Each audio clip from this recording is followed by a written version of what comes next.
Well, hello, everybody. I will be the moderator of this panel. My name is Georgi Gotev. I'm a journalist. I work for Euractiv. How many of you read Euractiv? I see a forest of hands.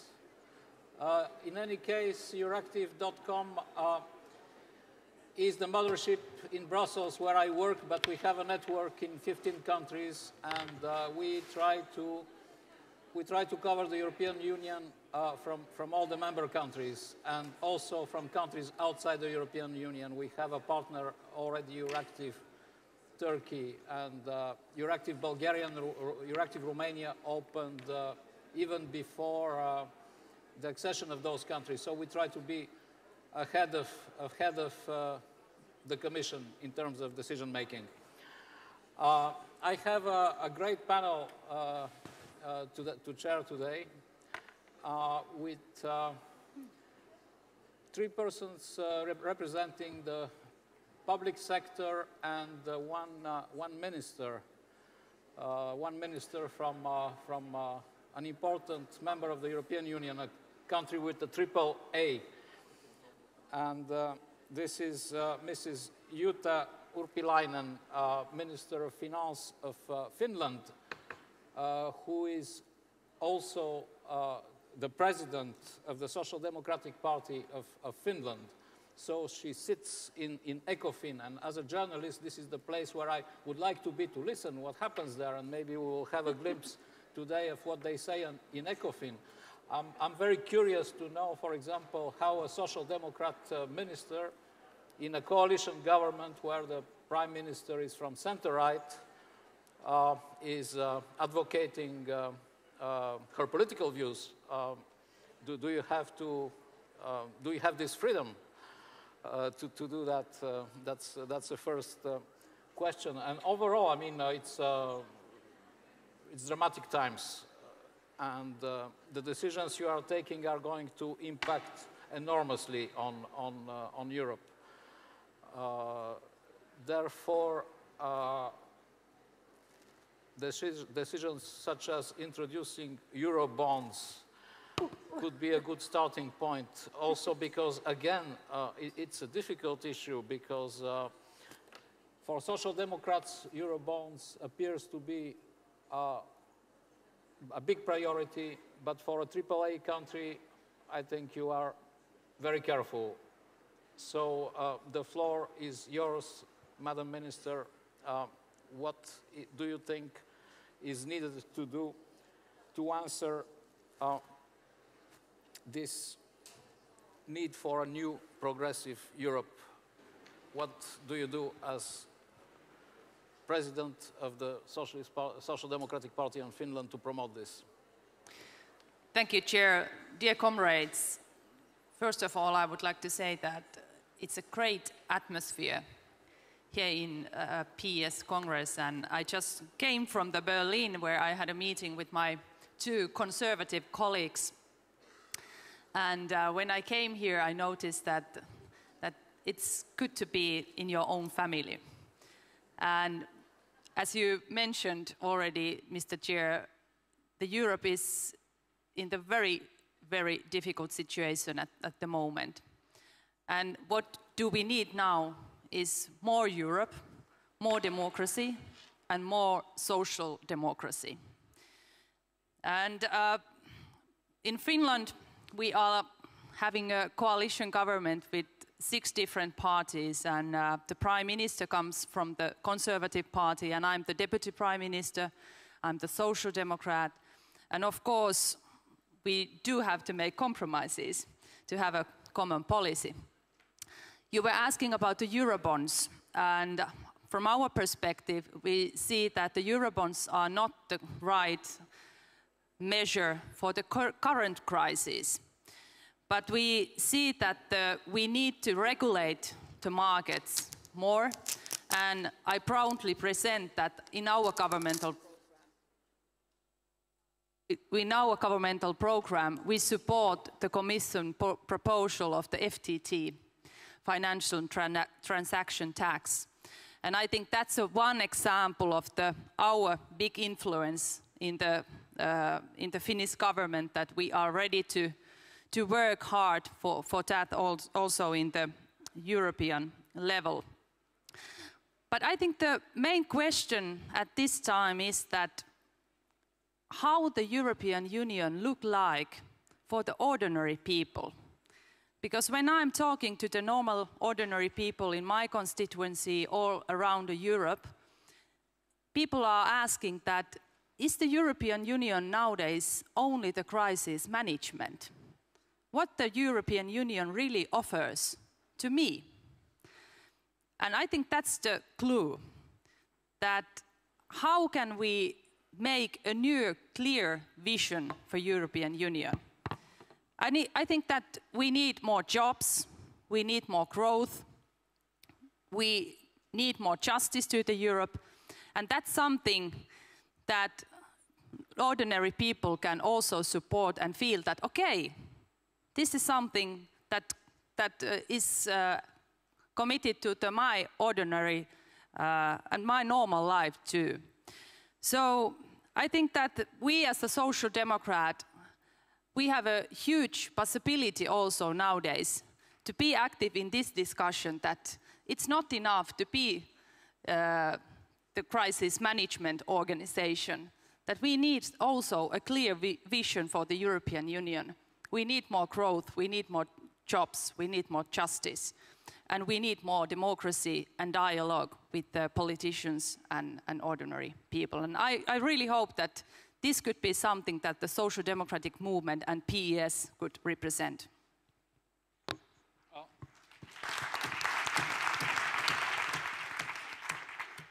Thank you. We'll come back with a few questions, but let me first turn to my left to Madame Bernadette Segol.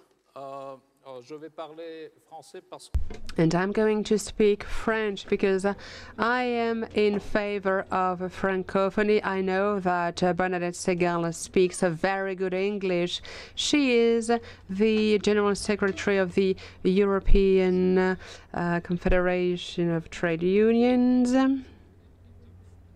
of the ETUC. And, you know, I've known her for a long time. As a journalist, we have been covering the service directive, and I remember that she has been extremely active. And I also know that the ETUC is still very active on very accurate issues, such as the stability bonds that the European Union has just presented. The ETUC is quite an old organization. It dates back to 1973.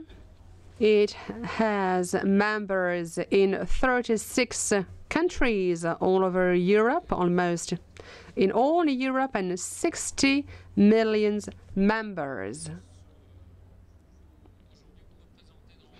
So today, in this panel, you are representing the trade union world, and we are looking forward to hearing your perspective on this new progressive Europe, especially in these hard times.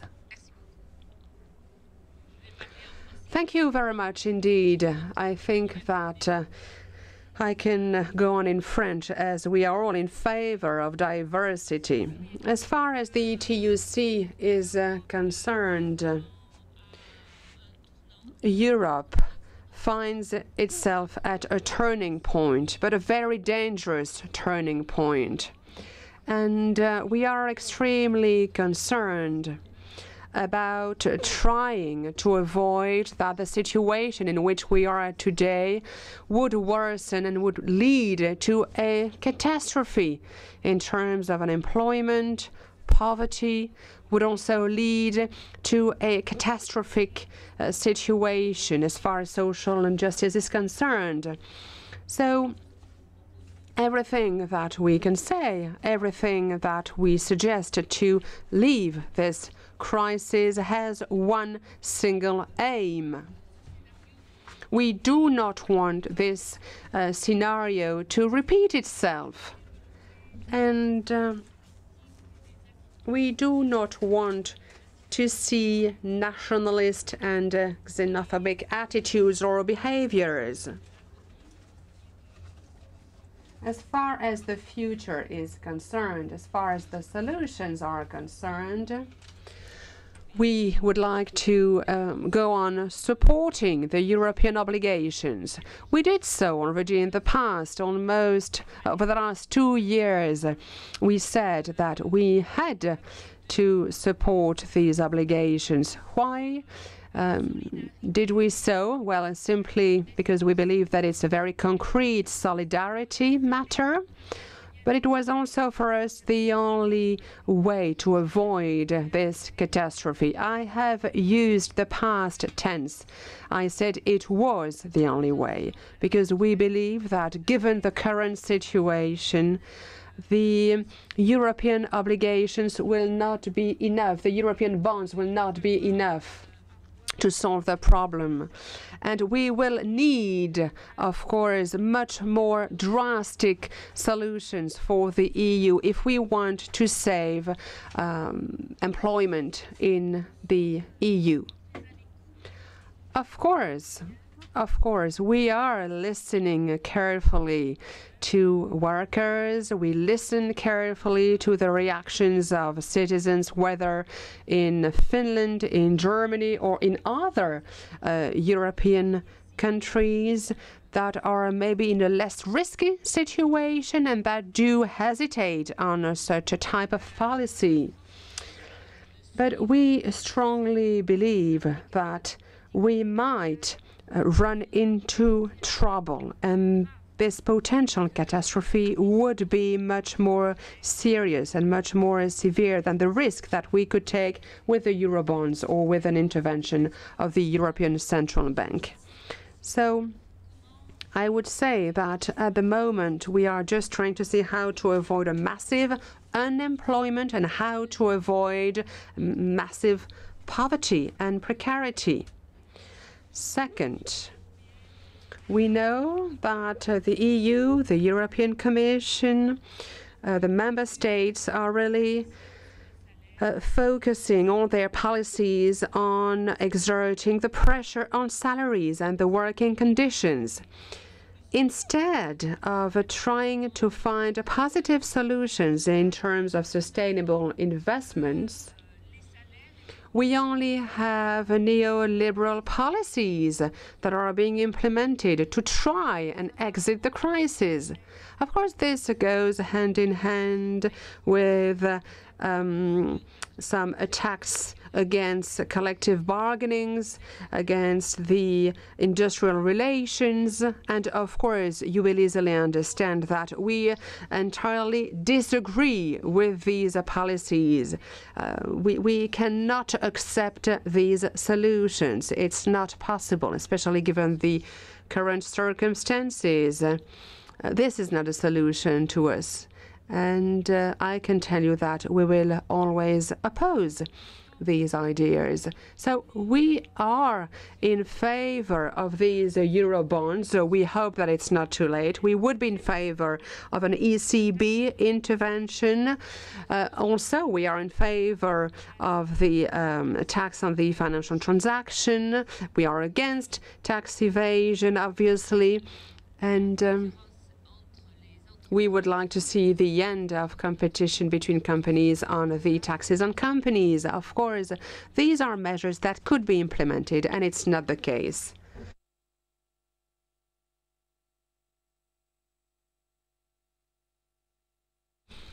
Well, I'm very happy to see that there is such a huge linguistic diversity. You just said "niet," in Russian. My list wears two hats. You are in minority, you are the only male speaker, but you wear two hats, so there is a balance in the panel. And the next speaker is Connie Reuter, who is the Secretary General of Solidar. Solidar is an organization which its name indicates, obviously, that it's an NGO working to advance social justice. It has 26 member organizations in 25 countries, and 20 of them are in the European Union. This is a network of national organizations, but Connie Reuter is also chairing another network, which is called the Social Platform, which is a network of 46 European networks. And obviously, a lot of issues come to mind. One of the issues, in fact, I'm interested as a journalist.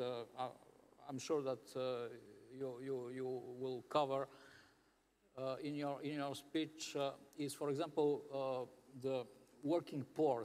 I mean, there are a lot of social problems, but one of them is the working poor, which is more and more widespread across Europe. It becomes a social phenomenon. So, Connie Reuter, you have the floor. Yeah, thank you very much. I like very much being in minority, in particular on a gender-balanced podium, because while social democracy has fantastic principles, but sometimes putting them into practice takes a little bit of time, and well, gender balance is one of those. First of all, well, I wanted to congratulate the PS for having this convention. And it is not for me sitting here or my colleague from ActionAid. I think this is really for the first time that you open a party event also to civil society. Well, I'm not very foreign to this political family because social democracy is more than the social democratic and socialist parties. It is trade union movement, and it is also civil society organizations that in some countries we still continue to call forefront organization. The question is forefront of what? If we are at the forefront of social democracy when it comes to ideas, to concepts, and to a project of change of society for a better social Europe, I like very much the idea of forefront. We heard, and I think this is really the issue, we have here the convention. We have a lot of exchange and really some kind of dynamic coming out from the participants, from the delegates, from the participants. But let me say also disappointment. I was really shocked when we entered the podium that on the question of the social Europe, this room becomes a desert. Yeah, you can applaud. And I'm really shocked, because when you go home tomorrow, or when you start work on Monday, what do you tell the people? What do you carry out back from Brussels? What are the messages?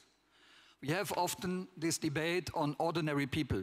Let's say I don't like too much the term ordinary. I like people, I like citizens, and I like those who are living with us, around us. What is the message that we bring on Monday morning to say what will we do facing the crisis?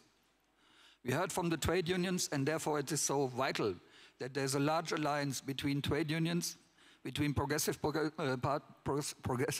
parties, and also this progressive civil society, because we need a large alliance. If there is any chance to change policies, it is for sure through ministers and through government to have a governmental approach.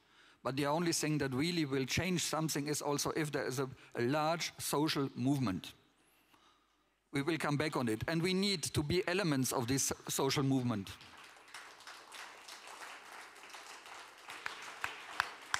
I think we learned by the history that for sure social democratic parties have not been at the initiative of these movements, but they have to back them up and have to give orientation and have to make proposals for policy making. And as you were mentioning, what is the social shape of Europe? The social shape is very bad. Bernadette was saying about the policies. If you take the figures, 120 million, and this is from last year, 100 million people living in Europe in poverty. What can social democrats tell people living in poverty? Do you think they will vote for us? Do you think they will be mobilized and think we need more social democrats in government? They only will get out of their sofa, as Paul was saying for years. They will only get out of the sofa if we have answers, concrete answers.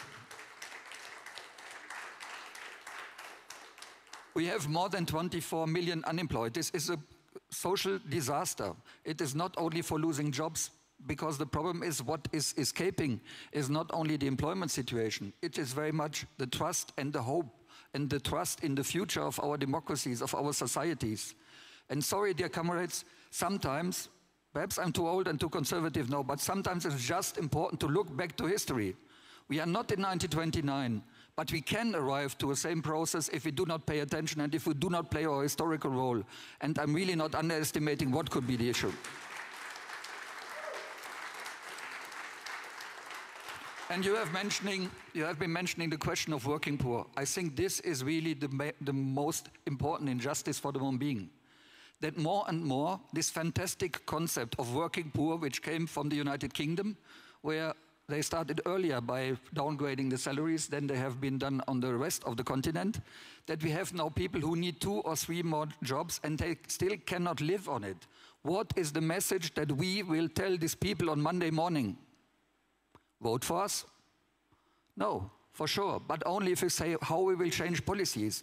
And then there is all the problem that we have. We have the governmental social democracy and the non-governmental social democracy. So this is why I think it is so important that we continue the alliances that we have been building with the trade union movement, that we have been doing with other NGOs from the development side and also from the environmental side. This is the only way to get out of it. If they see that there is a protest, then I think there is an opportunity of doing something. The European agenda is long, and the social agenda is important, and I can only say, from our point of view and from our experience, we really very much appreciate to work together with the S&D group in the European Parliament, because there we have comrades, we have interlocutors, and we work together. We don't lobby them. As Solidar, I don't need to lobby my own comrades, but we work together. And I think this time of game, this is really important, because there is only one alternative. It is not less Europe, it is more Europe, but it is more social Europe. And sometimes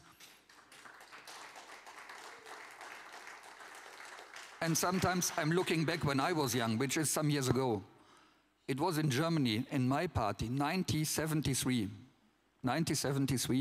that the SPD had, under the leadership of Willy Brandt, the first party congress on what?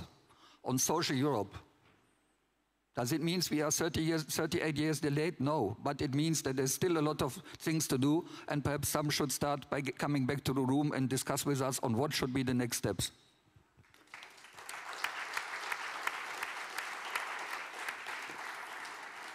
Thank you, Connie Reuters.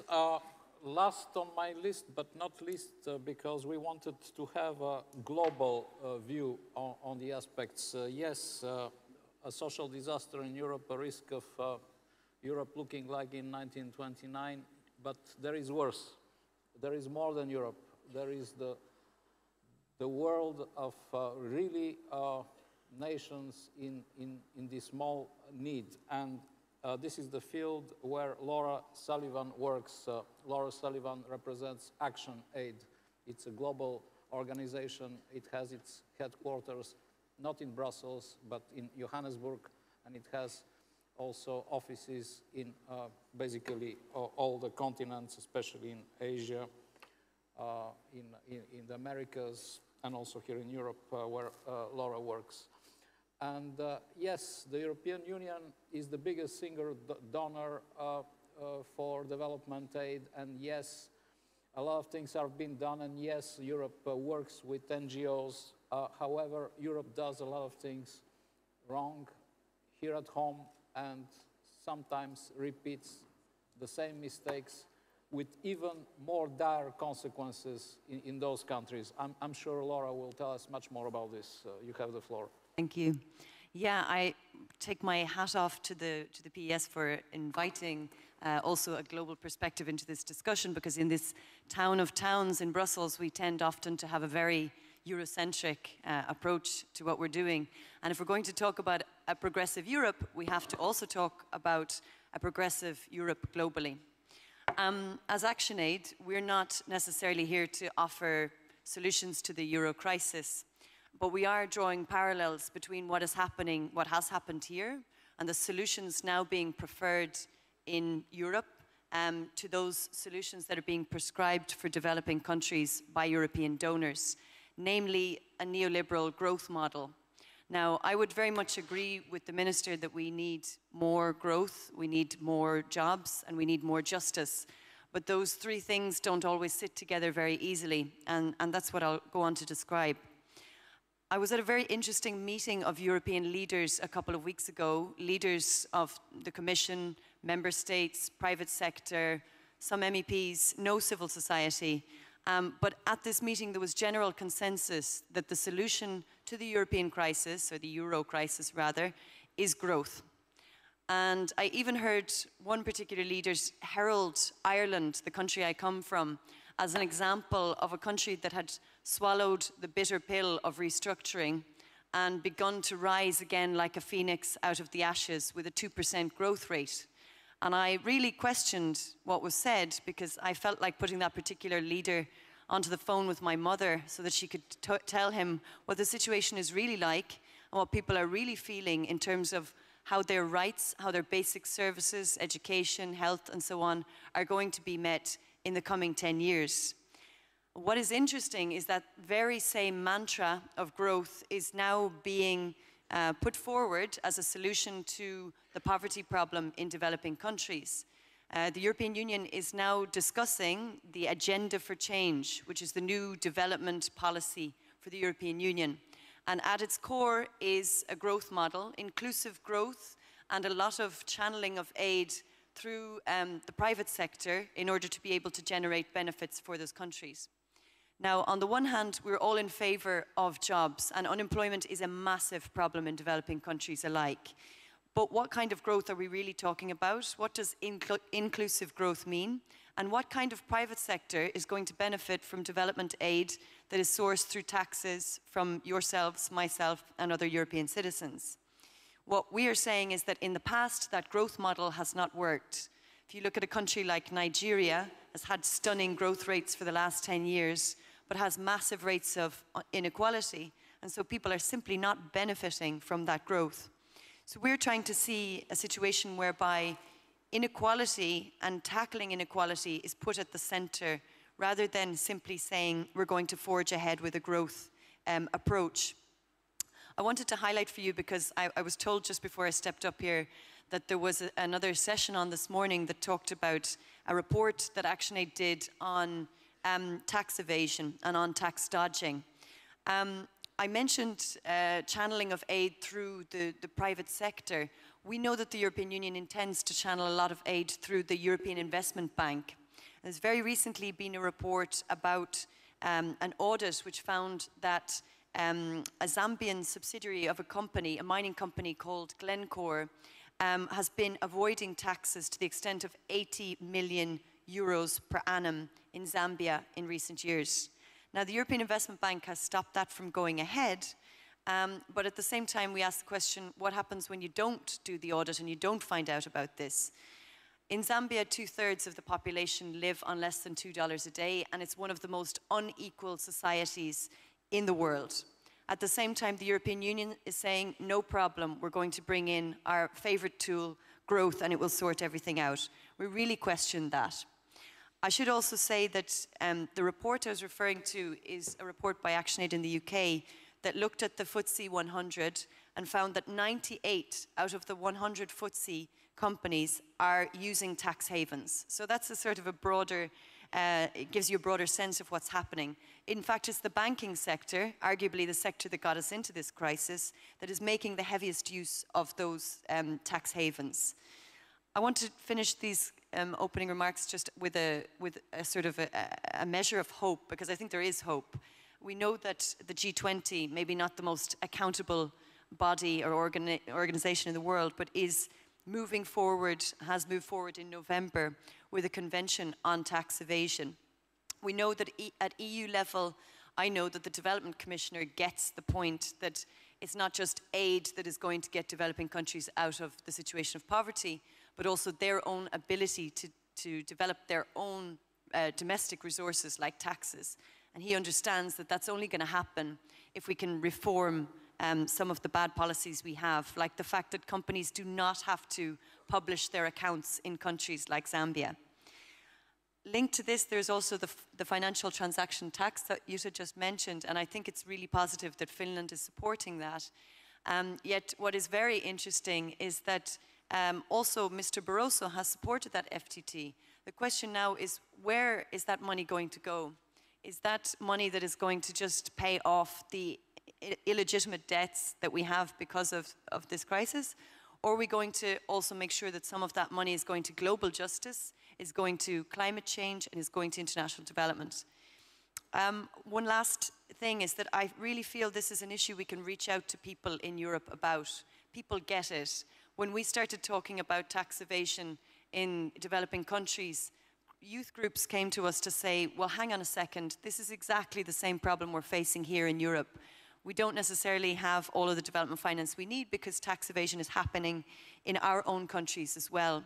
So I think there's great potential to link up between civil society with governments to really push this kind of justice agenda, but it is not just about growth, but that is really about equality. Thank you. Thank you, Laura Sullivan. We have some time for an exchange, and I was thinking of what Bernadette Segal said about the risk of, in the current situation, of having a growth of nationalism and xenophobia. And I don't know why, but I thought about the true Finns, and I have on my right the best speaker to say, I mean, how are we going to have a progressive Europe in parallel with this growth of nationalism? That's a good question. I think that Finland is quite famous of true Finns. Everybody knows true Finns, the national populistic party from Finland. And they won the last parliamentary election, but they didn't want to come to the government. We tried that, but they denied to participate in the governmental work. And of course, the Social Democratic Party in Finland has done a lot of research work and tried to find out that what is the reason for the support of the True Finns party? What is the reason behind that? And actually there are quite interesting results that we found. The first one was that ordinary people, or the citizens of Finland, they felt that the True Finns party is the anti-elitism party. That's one reason. That the party really understands what are the problems of the ordinary people or the normal citizens. The second reason behind the support of the True Finns party is that people, quite many people in Finland, really feel that they can't influence to the society, that they don't really have a place in the Finnish society nowadays, and in a way they protest against the society when they vote for the populist True Finns party. And that gives me two answers. I think the Social Democrats, we have to listen to the people more carefully. We have to be with the people. We have to dialogue with the citizens and not only represent the elitism and elite in the society. That we have maybe done too much during the last decades when we have been in the power. And then I think the second answer is that we need to give new possibilities for the people to influence to the society.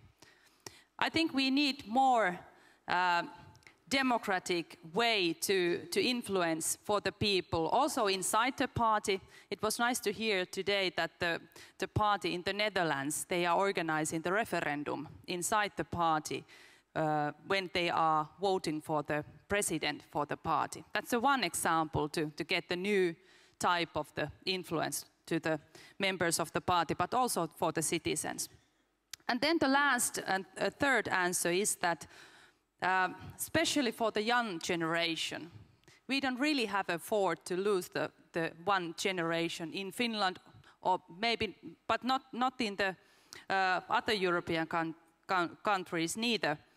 And then, for instance, the youth unemployment, which is very high today in the Finnish society, but also in the Spain and UK and other countries as well. I think we really have to fight against the youth in unemployment and show the people that we really are doing concrete measures to influence and make their lives better.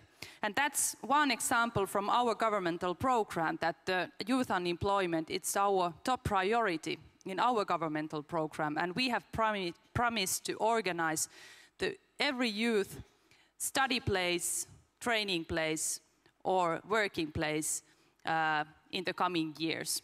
And I think that's a very important promise to the Finnish youth and our generation, that we really take care of the youth.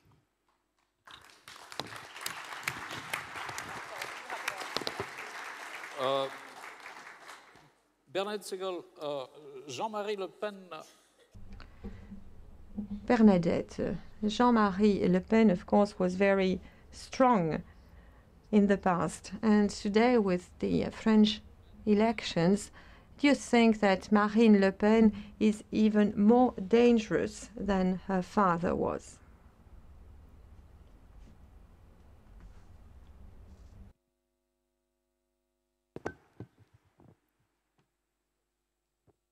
Voilà. Je ne sais pas si elle l'est. I don't know whether she is more or less dangerous, but at least she is very dangerous. She's very dangerous because she has words that are very simple. She has an approach which is very simple, very nationalist, and I think she's very dangerous because she talks of things that have an echo with the citizens. If you take into account what workers have to face in their daily life, their concerns, Marine Le Pen is providing answers that are very short-term answers, very immediate answers. Maybe we should communicate more about values and show that answers provided by Marine Le Pen are, of course, very racist, xenophobic answers, and answers which give no prospect whatsoever to the young generation. You just talked about the youth and the young generation, but the answers provided by Marine Le Pen are not answers against unemployment for young people. No, she doesn't provide answers against unemployment. We have to say that we cannot provide answers if we build borders. But this is something that Marine Le Pen is not saying, of course. So first we have to focus on our core values. We have to communicate on values. And then we also have to talk about something which is maybe more sensitive, more difficult to talk about, i.e. the economic dimension. Without Europe that we have built, and Europe which is of course in danger today, without that type of Europe, our children are not going to find more work. We're not going to have more growth, far from it. So each time we have to go against the arguments, the explanations provided by the right. Each time, over and over again, we have to fight against such answers. That's what we are trying to do as a trade union confederation. It is difficult, but to do so you need to use clear words on social values, on the value of justice, and also on the future, the economic future that we would like to propose, while supporting the fact that Europe is part of the solution and not part of the problem. But therefore, European institutions, the governments, the Commission, Well, they have to help us. They have to put something into our package. They have to put something into our pocket. What do we have today? Well, pressure on wages, deregulation, flexibilization of work, health and security at work. So when I think you are well placed just to convey the message. So when are the European institutions going to understand that if we are not providing very practical things to people, they won't believe us? We have to tell them, this is what Europe is providing to you. This is the protection you can enjoy just thanks to Europe. But if we are not able to convey that message, it will be more and more difficult to express our views and to try and promote this society. People are not going to believe in what we are saying. But our federation, our European Trade Union Confederation is going to continue on that track. We will continue to say that we have to support the European project. But at the same time, I also have to convey this very political message to the leaders. If we continue like that, if Europe is always presented as a tool to distract, to destroy social protection, wages and public services, if Europe is only presented in that way, then of course it's going to be very easy for Marine Le Pen. So this is the message we have to convey, a very clear speech to the workers, very clear words to our political leaders, because they are playing a very dangerous game. J'espère qu'il n'est pas trop tard. I hope it's not too late. You mentioned Europe 1929, and I'm sure that you are ready to elaborate. I mean, we have a recession. There could be a big depression. We know what happened. Hitler came about. Do you think that Europe will repeat itself? Because they say that when Europe repeats itself, it's always like a caricature. Well, I'm not teacher for history, but sometimes I think the labor movement has elements of history and which we should look back to learn our lessons.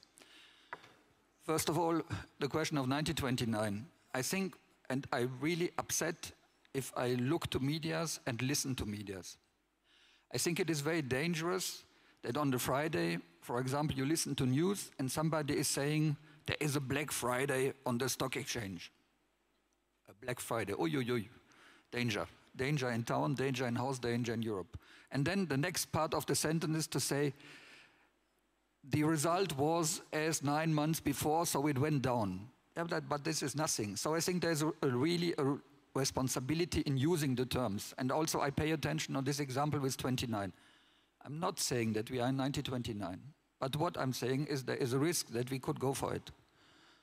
We hope that we will have François Hollande taking in the last part of the Gadot in France, which is to become president of the French Republic, and we will do everything to support him.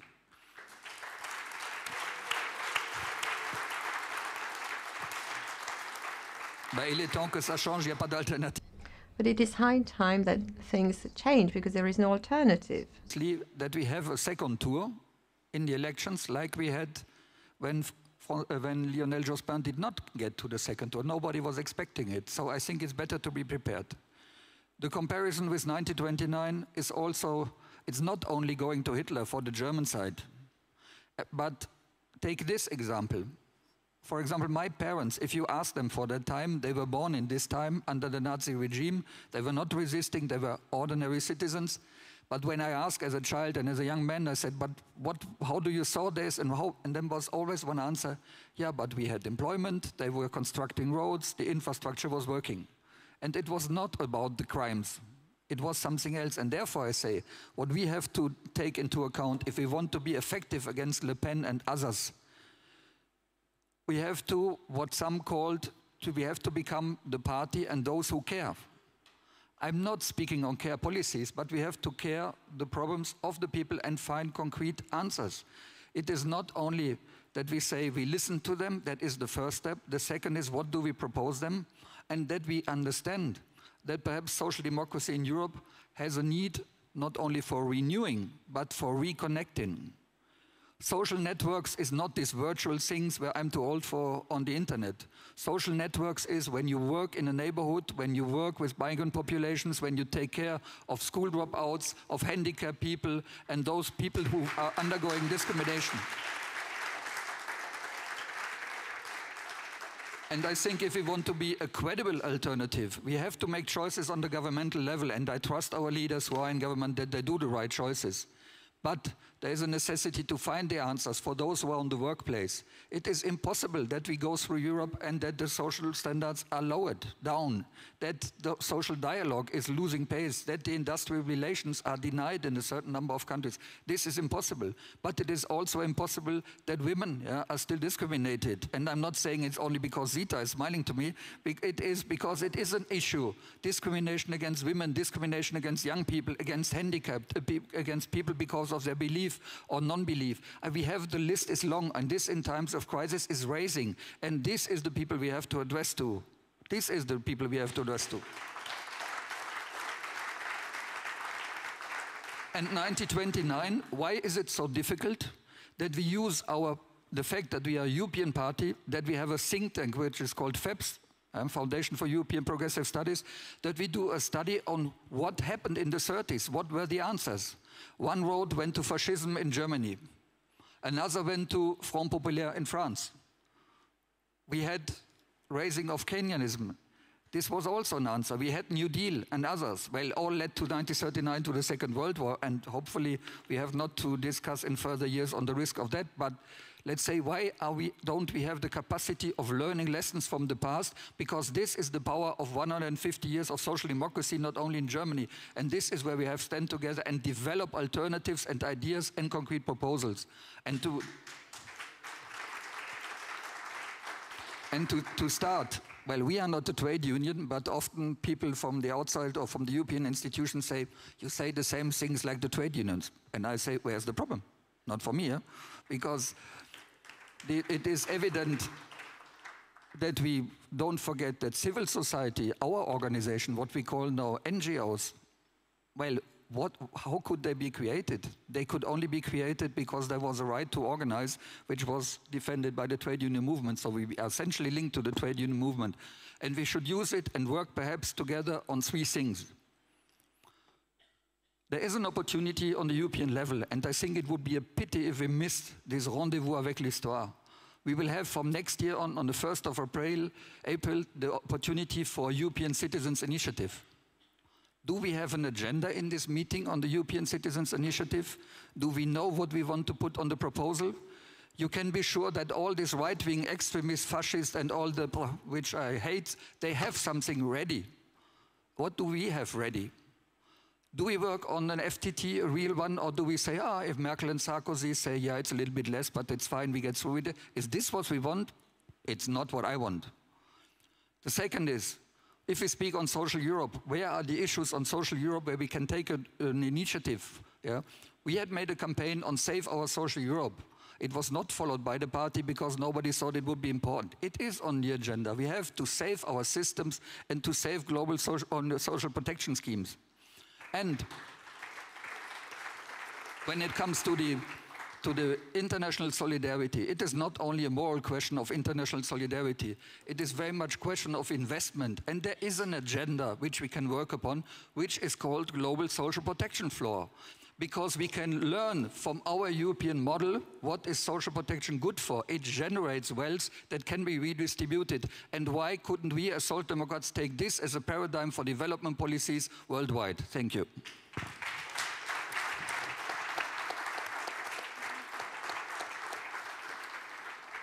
Laura Sullivan, difficult questions, but I think yours are even more difficult. I mean, I'm not really a specialist, but when I look at the developing world, I see many challenges. One is the skyrocketing food prices who hit us in Europe, but hit much more people in those countries. the prosperous world becoming less generous? You can tell us, I imagine that it's becoming less generous, but you probably know more, and more natural disasters are as a result of climate change, which aggravate the situation, and also a growing population in those countries. I mean, isn't this kind of recipe for disaster, or can we still handle the situation? And can we be progressive in Europe if we are unable to answer those challenges? Okay, a difficult but fair question. First of all, I think we're a lot more optimistic than you are about the possibility to really tackle poverty, inequality in the South, as well as to keep on track with that in Europe. You mentioned food prices, and I'm glad you did, because it's a really important one, and it's one of the panels that I was just at this morning was discussing the food crisis, the prices crisis, and how that affected the developing world, how it started. Part of that has got to do with policies that are set in this town. One of the origins of it is Europe's will to create greater energy security by putting in place biofuels targets that are rising food prices globally. I think it's logical. If you take food out of the market and put it into cars instead, so if you take it out of production for food for people and put it in your cars, you're going to start rising food prices. The other thing that we talked about was the effect of speculation on food markets globally, which has a huge impact. The solutions to both of those are here in Brussels. The problems aren't only generated by the European Union, so you've got to think about the role of the US in that, the role of China, the role of other blocs. But it's not good enough to simply pass the buck on to other world blocs. You've got to think about what Europe can do. So let me talk about some of those solutions.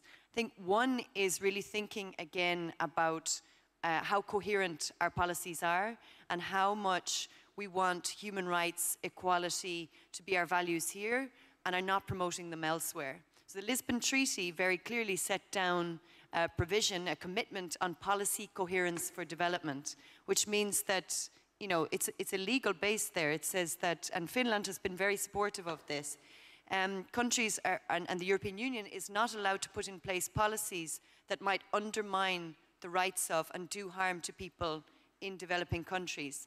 So we often describe it as, you know, the European Union is giving aid with one hand and taking it away with the other hand through all of these different policies such as trade, agriculture, energy. We really have to decide whether we're going to do something about that.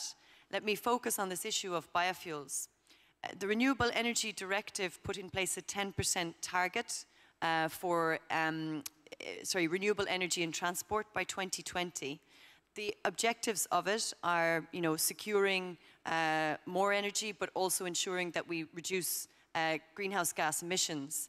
Now, the science has shown that biofuels will not, on balance, reduce greenhouse gas emissions. So the whole reason for being is not there. Secondly, we know that in terms of the energy solutions, there are other alternatives beyond biofuels. So one thing that the European Union could do would be to change that policy around and to start thinking about people's food security elsewhere, about hunger elsewhere, and not just about promoting an industry and pushing a certain agenda here in Europe. You mentioned climate change. There's a lot happening on climate change in the moment with Durban coming up.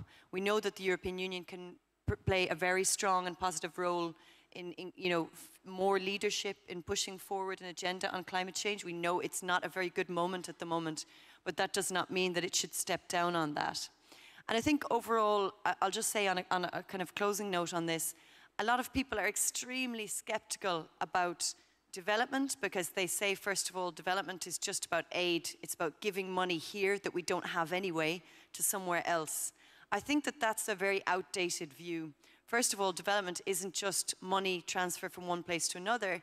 It's also about that whole array of policies that can either reinforce people's rights or take them away. So that's one thing we have to think about beyond the money. The other thing is that development aid can't last forever. We won't have it forever, and it wouldn't be in anyone's interest to sustain it. But what we can do is try to help countries to build up their own domestic resources. Why did countries like Finland, Ireland, Germany, Belgium, France, why did we manage to get to the level that we are? Because we were able to put in place basic social protection schemes and taxation schemes. Now, Europe is still holding back on delivering legislation that will allow globally for more tax justice.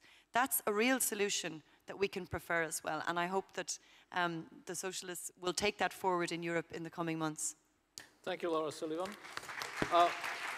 Thank you all the speakers for being outspoken. And I know that Minister Urpilainen has to leave any time from now. I just have a few announcements to make. There is a film debate in the Silver Room. There are literary cafes, and you can grab foods from the stands.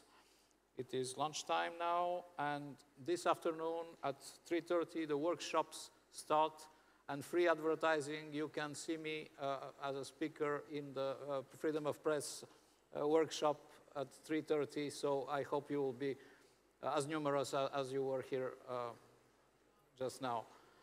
Thank you very much, and thank you to the speakers.